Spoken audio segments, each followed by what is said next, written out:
Amateka n'ubuzima bwa Olena Zrensky na Perezida Volodymyr Zrensky uyu munsi bahanganye n'ibitero by'Uburusiya buyobowe na Vladimir Putin bimaze igihe kirekire kuko abakundanye bakiri bato.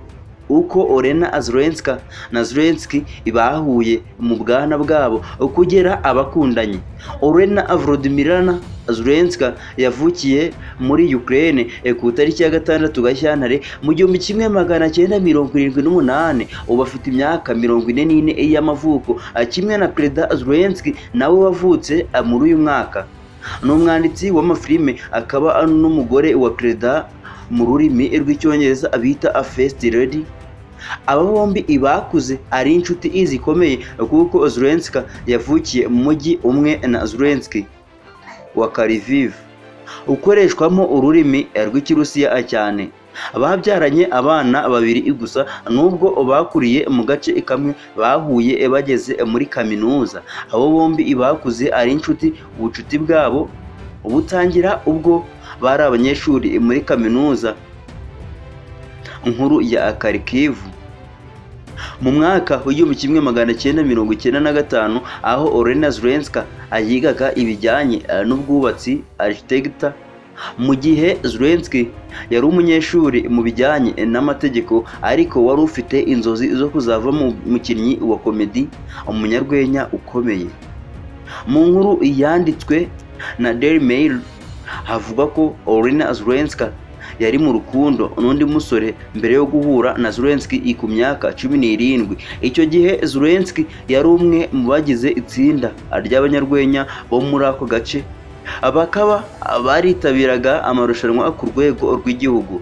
Ku myaka 19 Zrensky yatangiye itsinda rya komedi Kavatar 95, yinjizamo Zrensky nk'umwanditsi iwabo. Bikavuga ko aba bombi bamaze imyaka 8 bateretana, maze muri Nzeri 2003 bagashyingiranwa bagahita berekeza muri Kiev. Ubwo bari bamaze kubana, Zrensky yakomeje akazi nk'umwanditsi w'urwenya komedi uruzwi cyane n'urwo muri 2015 yise umukozi w'abaturage, Servant of the People. Zrensky yakinnyemo ari perezida wa Ukraine. Zrensky aganira n'itangazamakuru yavuze ko adakunda kuba yajya aho agaragara ngo yigaragaze nk'uko umugabo we yabikoraga. Avuga ko adakunda ibirori. Ibi biragaragara cyane aho yafashe umwanzuro wo guhitamo kwibera umwanditsi, akibera mu buzima bw'inyuma ya kamera. Yaretse ibyo yigiye maze akomereza mu bwanditsi, abifatanya n'akazi ka leta n'ikigo cyitwa Ukrainian Production Company Studio Kota 95. Umugore, umwanditsi n'umugore wa mbere w'igihugu. Umwana wa Olena Zrensky na Zrensky wa mbere w'umukobwa afite imyaka 17, yavutse muri Nyakanga 2004. Hashize umwaka umwe bamaze kubana,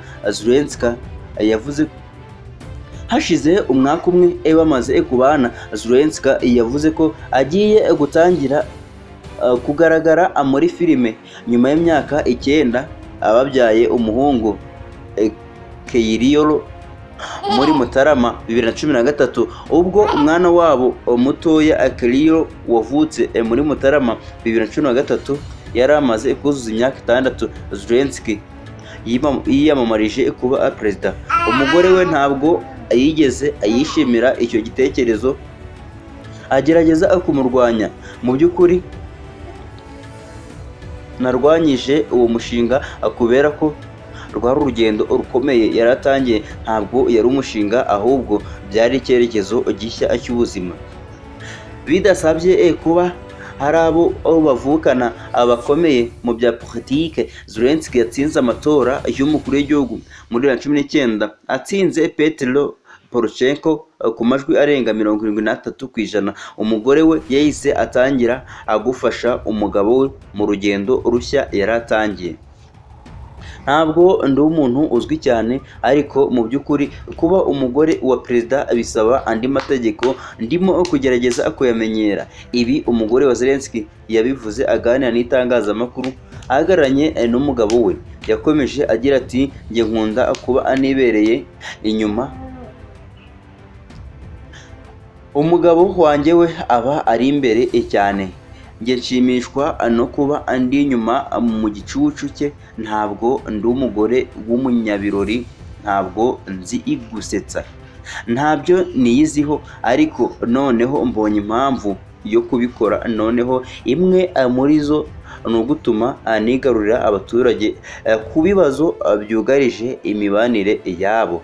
Bimwe muri ibyo bibazo harimo ibijyanye n'uburinganire n'ubwuzuzanye. Mu jambo yavuze mu nama ikomeye yahuje abagore b'abanya-Ukraine ku nshuro ya gatatu hari muri 2019, yatumye igihugu cyinjira mu muryango mpuzamahanga w'uburinganire n'ubwuzuzanye ku bufatanye na Bled International Initiative on Gender Equality.